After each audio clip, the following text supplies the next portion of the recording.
आओ सुनाऊं कहानी। लाइक शेयर सब्सक्राइब कमेंट करना ना भूलें। राधिका की ट्रेन आज बहुत लेट हो गई थी। आज वो 15 दिन बाद अपने मायके से लौट रही थी। हालांकि लौटना तो उसे 1 महीने बाद था, पर परी अपने पापा के पास जाने की जिद करने लगी और राधिका का भी उसके बिना मन नहीं लग रहा था, इसीलिए पहले ही लौट गई। ट्रेन से उतरकर उसने टैक्सी की। हालांकि बहुत रात हो जाने की वजह से उसे थोड़ा डर भी लग रहा था। ट्रेन लेट होने की वजह से एक बार को उसका मन हुआ कि देवेंद्र को फोन करके स्टेशन बुला ले, पर फिर नहीं किया, क्योंकि एक तो वो उसे सरप्राइज देना चाहती थी और दूसरी बात कि देवेंद्र को फिर से उसे सुनाने का मौका मिल जाता कि वो कमजोर है, और वो उसे ऐसा कोई मौका नहीं देना चाहती थी। राधिका एक सिंपल सी घरेलू लड़की थी। ऐसा नहीं था कि वो कुछ कर नहीं सकती थी, बस उसे अपना घर संभालने में बहुत खुशी मिलती थी। पहनावे में भी भारतीय परिधान ही उसे पसंद थे और वो उस पर फबते भी बहुत थे। आंखों में काजल और हाथों में भरी भरी चूड़ियां, माथे पर बिंदी और पैरों में पायल पहन वो सौंदर्य की प्रतिमूर्ति दिखती। अपने पहनावे की तरह स्वभाव से भी बहुत ही शांत और सिंपल लड़की थी। किसी पर भी तुरंत भरोसा करना और किसी भी अनजाने में भी आहत ना करना उसके स्वाभाविक गुण या अवगुण जो भी कह लीजिए उसमें विद्यमान थे। हालांकि कभी कभी देवेंद्र की फरमाइश पर वो वेस्टर्न ड्रेस पहन लेती थी, जबकि उसे वेस्टर्न ड्रेस बिल्कुल भी अच्छे नहीं लगते थे। पर देवेंद्र की खुशी उसके लिए ज़्यादा ज़रूरी थी, इसीलिए जब भी उसके साथ कहीं जाती वो उसी हिसाब से तैयार होती। देवेंद्र को हमेशा से ही मॉडर्न लुक पसंद था, इसीलिए वो कई बार राधिका को कहता और राधिका भी उसके कहे का मान रखती। पर वेस्टर्न कपड़ों में भी वो देह उधारू कपड़ों से दूर ही रहती थी। नन्ही परी उसकी गोद में ही उसके कंधे पर सर रखकर सो रही थी। टैक्सी में बैठने से पहले उसने सुरक्षा की दृष्टि से टैक्सी ड्राइवर की इजाज़त से ही उसकी एक फ़ोटो ली और टैक्सी नंबर अपने भाई को भेज दिया। अपना जीपीएस ऑन करके अपनी लोकेशन भी सेंड कर दी। वो कितनी भी कोशिश कर रही थी, लेकिन डर के भाव उसके चेहरे से नजर आ रहे थे। डरती कैसे नहीं, एक तो औरत और उस पर से उसकी नन्ही बच्ची परी भी उसके साथ थी। टैक्सी ड्राइवर की नजर बार बार रियर व्यू मिरर से राधिका को देख रही थी। आखिर जब उससे नहीं रहा गया तो बोल ही उठा, बहन आपको डरने की कोई ज़रूरत नहीं है, मैं भी एक बेटी का बाप हूँ, मेरे घर में भी माँ बहनें हैं। जब तक आप मेरे साथ हो आपको कुछ नहीं होगा। आपको सुरक्षित पहुंचाने की जिम्मेदारी मेरी है। मेरे भाई पर आप भरोसा रखें। ड्राइवर की बात सुन राधिका ने झिझकते हुए कहा, नहीं भैया ऐसी कोई बात नहीं, वो तो घर पर सब गुस्सा करते हैं, इसीलिए सारी डिटेल भेजनी पड़ी। आप बुरा मत मानो। नहीं बहन, मैं बुरा नहीं मान रहा, आपने बिल्कुल ठीक किया। आजकल के समय में अपनी सुरक्षा देखना कोई बुरी बात नहीं। मुझे आपकी किसी भी बात का बुरा नहीं लगा। बातों बातों में रास्ता कब कट गया पता भी नहीं चला। राधिका का घर आ गया था। उसने परी को गोद में उठाया और टैक्सी से उतर गई। ड्राइवर ने सामान उतारकर उसके घर के दरवाजे के पास रख दिया तो राधिका ने भी उसके पैसे उसे दिए। तभी उसने राधिका और परी के सर पर आशीर्वाद का हाथ रखकर कहा, कभी भी इस भाई की जरूरत पड़े तो याद करना। राधिका का मन भावुक हो उठा। उसने बहुत मुश्किल से आंख में उतर आए आंसुओं को खुद में जब्त करते हुए कहा, जी भैया आपका बहुत बहुत शुक्रिया। ड्राइवर पे हाथ छोड़कर फिर चला गया। राधिका ने बैल की तरफ हाथ बढ़ाया, फिर रुक गई। घड़ी में 11 बज रहे थे। उसने बैल पर से हाथ हटाई और पर्स से घर की चाबी निकालकर दरवाजे में लगा दी। उसने अंदर आकर नींद में डूबी परी को धीरे से सोफे पर लिटाया और फिर अपना बैग खींचकर अंदर किया और दरवाजे को अंदर से बंद कर दिया। बेबी बस आप 5 मिनट यहाँ सो, मम्मा भी आपके पापा को मिलकर आती है। राधिका ने झुककर सोई हुई परी के माथे को चूमते हुए कहा। देवेंद्र से इतने दिन बाद मिलने की खुशी उसके चेहरे से साफ झलक रही थी। वो देखना चाहती थी कि अचानक से उसे देखकर देवेंद्र क्या कहता है, और फिर उससे पूछती कि देखो मैं अकेली आ गई, कमजोर नहीं हूँ। देवेंद्र की आंखों में अपने लिए गर्व देखना चाहती थी। वो चुपचाप दबे पांव अपने रूम की तरफ बढ़ गई। वो देवेंद्र को सरप्राइज देना चाहती थी, पर अपने रूम के दरवाजे के पास उसके पांव ठिठक गए। अंदर से किसी के हंसते और खिलखिलाने की धीमी आवाज आ रही थी। राधिका के आश्चर्य से भवें सिकुड़ गई और माथे पर बल पड़ गए। इतनी रात को मेरे कमरे में कौन है? सोचते हुए राधिका ने धीरे से दरवाजा खोला। सामने का नजारा देखकर उसके पैरों के नीचे की जमीन खिसक गई। उसे लगा उसका सर घूम गया हो जैसे। उसकी आंखों के सामने अंधेरा छा गया। बड़ी मुश्किल से दरवाजे का सहारा लेकर वो खुद को खड़ी रख पाई। बेड पर सामने उसकी सहेली अंजलि उसके पति देवेंद्र के साथ असहज हालत में थी। देवेंद्र अपने होश संभालने के बाद राधिका दरवाजे को जोर से धक्का देते हुए चीख उठी। दरवाजा धड़ाम की एक तेज आवाज के साथ दीवार से टकराता हुआ पूरा खुल चुका था। राधिका को सामने देख दोनों हड़बड़ा चुके थे। देवेंद्र जल्दी से खड़ा हो गया। बड़ी मुश्किल से अटकते हुए उसके शब्द निकले, राधिका तुम अचानक। तभी उसे जमीन पर पड़ी अपनी शर्ट नजर आई तो उसे जल्दी से उठा लिया, पर हड़बड़ाहट में पहन नहीं पा रहा था।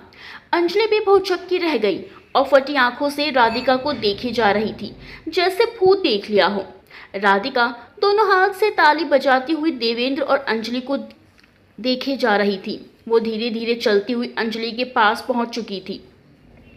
अंजलि के पास आने पर बिस्तर से नीचे उतरकर खड़ी हो गई। राधु देखो, तुम जो सोच रही हो वैसा।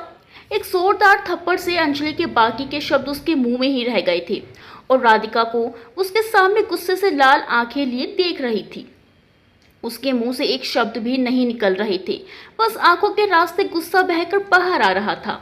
बोल ना पाने की स्थिति में और अपने आप को रोकने के कारण उसकी सांसें फूलने लगी थी। क्रमशः अपने गाल पर थप्पड़ पड़ते ही जहां अंजलि गुस्से से तिलमिला गई, उसकी मुट्ठियां कस गई और जबड़े कस गए। वहीं देवेंद्र झटके से राधिका के पास पहुंच गुस्से से उसे अपनी तरफ घुमाते हुए चीख पड़ा, पागल हो गई हो क्या? हाँ, मैं पागल हो गई हूँ। इतना सब कुछ देखने के बाद भी अगर पागल न हो जाऊं तो क्या हो जाऊं? एक बार भी तुम्हें अपनी बेटी का ख्याल नहीं आया? मेरा ख्याल नहीं आया? राधिका ने गुस्से से देवेंद्र का कॉलर पकड़कर उसे झंझोड़ते हुए कहा, क्या कमी थी आखिर मुझ में? अगर थी भी तो कहते ना, मैं पूरी कोशिश करती उसे दूर करने की, और अगर फिर भी नहीं कर पाती तो भी कह देते। मैं खुद ही तुम्हारे रास्ते से हट जाती, पर इस तरह विश्वासघात का छुरा तो न घोंपते मेरी पीठ पर। राधिका ने रोते रोते अपना सर देवेंद्र के कंधे से टिका दिया। उसका कॉलर अब भी उसने अपनी मुट्ठियों में भींच रखा था। आंसू से उसकी आंखें धुंधला चुकी थी। उसे लग रहा था उसकी दिमाग की नसें फट जाएंगी। राधिका को देवेंद्र के कंधे से लगे देख पहले से ही गुस्से से तिलमिलाई अंजलि अब बर्दाश्त न कर सकी। उसने वही टेबल पर रखा पीतल का गुलदान उठाया और इससे पहले देवेंद्र कुछ समझ पाता उसने राधिका के सर पर वार कर दिया। वार इतना तेज था कि राधिका के सर से खून के फव्वारे छूट निकले। उसकी पकड़ देवेंद्र के कॉलर से छूट गई। अपना एक हाथ सर पर रखते हुए उसने पलटकर देखा तो सामने अंजलि गुलदान लिए खड़ी थी। खून के छींटे उसके चेहरे और चादर पर भी फैले हुए थे। गाढ़ा गर्म खून जो कि इतना गाढ़ा था कि लाल न दिखकर काला होने का आभास दे रहा था, बहकर राधिका की आंखों के ऊपर से होते हुए उसके गालों पर बह रहा था, जैसे उसकी आंखों से खून के आंसू निकल रहे हों और वो उन्हीं रक्तिम आंखों से अंजलि को देखे जा रही थी। कुछ ही क्षणों में राधिका की आंखों के आगे अंधेरा छा गया और वो कटे पेड़ की भांति जमीन पर गिर पड़ी। उसकी आंखें अभी भी जैसे अंजलि को ही घूर रही थी। इधर अंजलि अभी भी अपने गुस्से से बाहर नहीं निकल पाई थी और उसी तरह गुलदान हाथ में लिए अभी भी गुस्से से कांप रही थी। राधिका को नीचे गिरता देख देवेंद्र सख्ते में आ गया। ये क्या किया तुमने? होश में आओ अंजलि। देवेंद्र ने बुद्ध बनी अंजलि को कंधे से पकड़कर झंझोड़ दिया। अंजलि भी जैसे ही होश में आई सामने राधिका को खून से लथपथ देखकर उसके होश उड़ गए। हाथ से गुलदान छूटकर जोर की आवाज के साथ जमीन पर गिर पड़ा। देवेंद्र ये सब कैसे? मैंने नहीं किया देवेंद्र। अंजलि ने अपना चेहरा देवेंद्र के सीने में छुपा लिया। डर से उसके मुंह से बोल नहीं फूट रहे थे। देवेंद्र ने गुस्से से उसे झटक कर अपने से दूर करते हुए कहा, अब क्या मुंह छिपा रही हो? ये सब क्या किया तुमने? अब क्या करेंगे हम? देवेंद्र गुस्से और टेंशन से कमरे में ही बेचैनी से कभी इधर जाता तो कभी उधर। उसका दिमाग काम नहीं कर रहा था। थक कर वो अपनी कमर पर एक हाथ रखे और दूसरे हाथ की उंगलियों को अपनी भौहों पर फिराते हुए राधिका के पास आकर खड़ा हुआ। फिर उसने अपने पैर को मोड़ते हुए एक घुटने पर बैठ गया और अपनी उंगलियों को राधिका की नाक के पास ले जाकर उसकी सांसों को महसूस करने की कोशिश करने लगा। इसकी सांसें अभी भी चल रही हैं, उसने अंजलि की तरफ देखते हुए कहा। तो अब क्या क्या करें हम लोग? अंजलि ने किसी तरह से हकलाते हुए कहा। चलो इसे हॉस्पिटल लेकर चलते हैं। भय से अंजलि पीली पड़ चुकी थी। पागल हो गई हो क्या? एक गलती तो तुम कर चुकी हो, दूसरी इसे हॉस्पिटल पहुंचाकर मैं करूं? अगर ये बच गई ना तो हम दोनों जेल में होंगे। और जो ये शानदार बंगला, गाड़ी जिसमें तुम ऐश करती हो ना, सब इसी के बाप का दिया हुआ है। इसका बाप हमें भी स्वर्गवासी बना देगा। देवेंद्र ने गुस्से से दांत पीसते हुए कहा। तो अब क्या करेंगे हम लोग? डर के कारण अब अंजलि की रुलाई फूट पड़ी थी। उसके हाथ पैर डर की वजह से कांप रहे थे। एक मिनट, अगर ये यहाँ है तो परी कहाँ है? अचानक से देवेंद्र को अपनी बेटी परी की याद आ गई। वो तेजी से कमरे से बाहर निकलने लगा तो अंजलि चीख पड़ी। मुझे इसके पास अकेले छोड़कर मत जाओ, मैं यहाँ अकेले नहीं रहूंगी। और उसने दौड़ते हुए देवेंद्र की बाह पकड़ ली। जाकर पहले खुद को साफ करो और अपने कपड़े पहनो, बोलते हुए देवेंद्र ने गुस्से से उसका हाथ अपनी बाह से हटाते हुए उसे झिड़क दिया और तेजी से बाहर निकल गया। ड्राइंग रूम में नन्ही सी परी इस बात से अनजान की आज उसके सर से माँ के ममता भरे हाथ हट गए। अब रोने पर उसकी माँ उसे चुप कराने नहीं आएगी। सोफे पर आराम से सो रही थी। उसके मासूम से होंठों पर एक मुस्कान खेल रही थी। शायद कोई प्यारा मधुर सपना देख रही थी। देवेंद्र के जाते ही अंजलि डर के मारे जल्दी से अपने कपड़े उठा दूसरे कमरे में भाग गई। उसे वहां खून से लथपथ पड़ी राधिका को देख बहुत दहशत हो रही थी। उसे सोता देख देवेंद्र वापस अपने कमरे में जाने के लिए मुड़ा तो वो राधिका के बैग से टकरा गया। पहले तो वो उसे गुस्से में और जोर से ठोकर मारते हुए आगे बढ़ गया, फिर तुरंत ही वापस पलटा और बैग लेकर अपने रूम में पहुंचा। अब तक अंजलि भी कपड़े बदल कर आ चुकी थी। देवेंद्र ने कमरे में आते ही जल्दी से उसका बैग खोला और तेजी से उसमें से कपड़े निकालकर बाहर फेंकने लगा। उसका दिमाग और हाथ दोनों ही बहुत तेजी से चल रहे थे। देवेंद्र, पागल हो गए हो क्या? ये सब क्या कर रहे हो? अंजलि को कुछ भी समझ नहीं आ रहा था। वो बौखलाई सी देवेंद्र से पूछ रही थी, पर देवेंद्र बिना उसे कोई जवाब दिए अपने काम में लगा रहा। बैग खाली होते ही वो राधिका के दोनों हाथ पकड़ उसे घसीटकर बैग के पास ले आया। उसे घसीटे जाने की वजह से राधिका हल्की सी करहा उठी। देवेंद्र, वो अभी भी जिंदा है, उसे हॉस्पिटल पहुंचा देते हैं। जब होश में आएगी तो उसे किसी तरह चुप करा देंगे। कहते हैं किसी का खून बचा पाना आसान नहीं होता। अंजलि ने गुस्से में वार तो कर दिया, लेकिन अब उसका खून देखकर उसके मन से दहशत भर गई थी। आखिर एक साधारण लड़की ही तो थी, कोई प्रोफेशनल किलर तो नहीं थी। जस्ट शट अप, तुम्हें जो करना था कर लिया। अब जो मैं कर रहा हूँ वही सही है। मुझे जेल जाने का कोई शौक नहीं है और ना ही अपना ये ऐशो आराम खोना चाहता हूँ। आखिर इसी के लिए तो मैंने इससे शादी की थी और इतने समय से इसे झेल भी रहा था। अब तुम्हारी गलती की सज़ा मैं नहीं भुगतने वाला, समझी तुम? अब अपनी बकवास बंद करो और मूर्ति बनकर खड़ी मत रहो। मेरी मदद करो जल्दी। अंजलि के पास भी अब कोई चारा नहीं था। जेल तो उसे भी नहीं जाना था, तो इसीलिए वो देवेंद्र की मदद करने लगी। दोनों ने मिल किसी तरह से उसे बैग में ठूस दिया और बैग बंद कर दिया। राधिका में अब भी कुछ सांसें बाकी थी, पर वो इतनी घायल थी कि विरोध नहीं कर पा रही थी, पर सब सुन और महसूस कर रही थी। परी को याद कर उसकी आंखों से आंसू बहने लगे, जिन्हें वह पोंछ भी नहीं सकती थी। उसकी आत्मा तड़प उठी अपनी नन्ही परी के लिए। धीरे धीरे उसकी वो तड़प भी शांत हो गई। जल्दी जल्दी दोनों ने फर्श पर फैले खून को साफ किया। उसके बाद दोनों बैग को खींचते हुए बाहर आए। ड्राइंग रूम में अंजलि की नज़र सोई हुई परी पर पड़ी तो वो ठिठक गई। देवेंद्र, अंजलि ने डरते हुए परी की तरफ अपनी उंगली से इशारा किया। बाद में देखते हैं, अभी चुपचाप जल्दी चलो, सवेरा होने से पहले इसे ठिकाने लगाना है। दोनों ने जल्दी से बैग को गाड़ी में डालकर पहाड़ की तरफ बढ़ गए।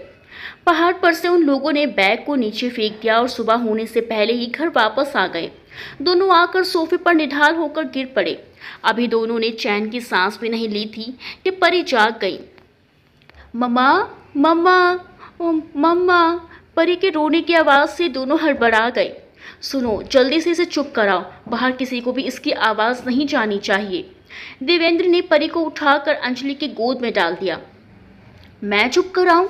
तुम तो ऐसे बोल रहे हो जैसे मुझे बड़ा तजुर्बा है बच्चे पालने का। तुम्हारी बेटी है, तुम चुप कराओ।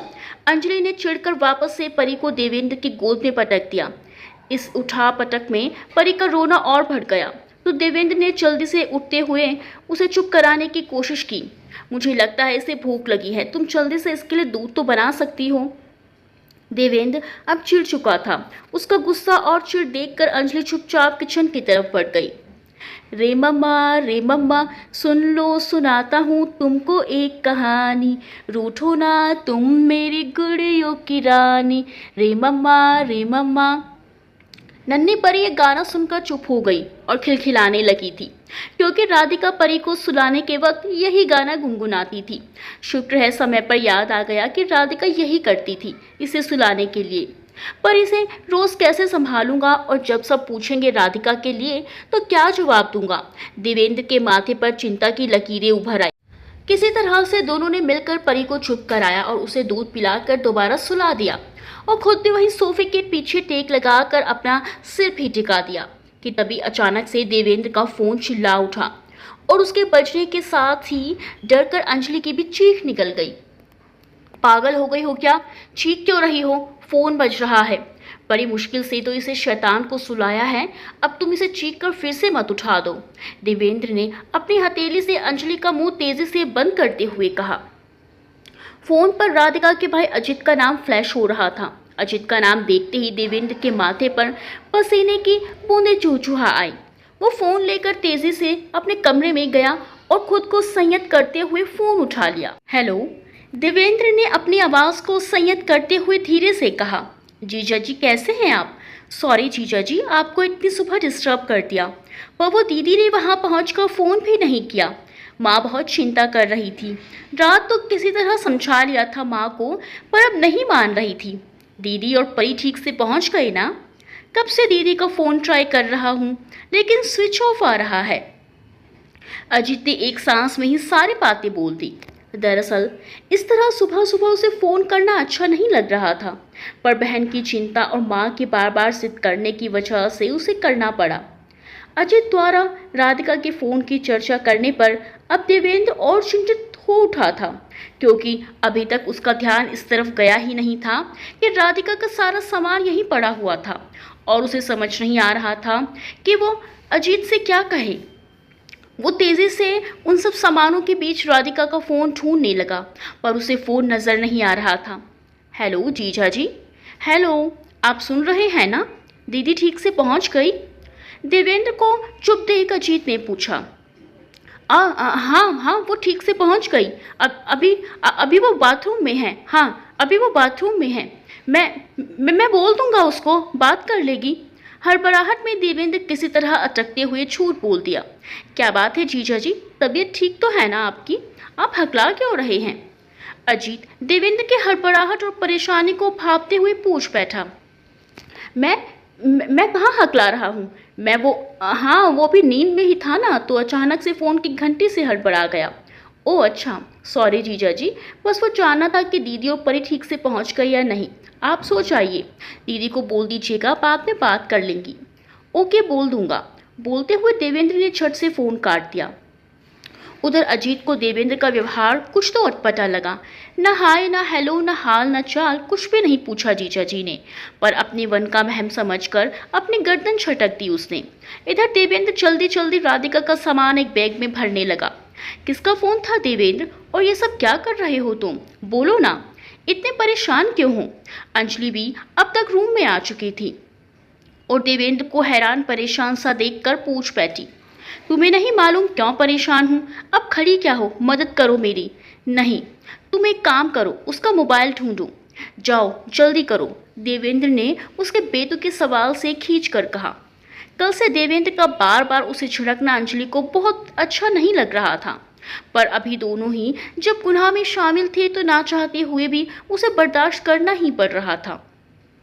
वो बिना कुछ बोले देवेंद्र के साथ वहीं कपड़ों के बीच उसका फ़ोन ढूंढने लगी।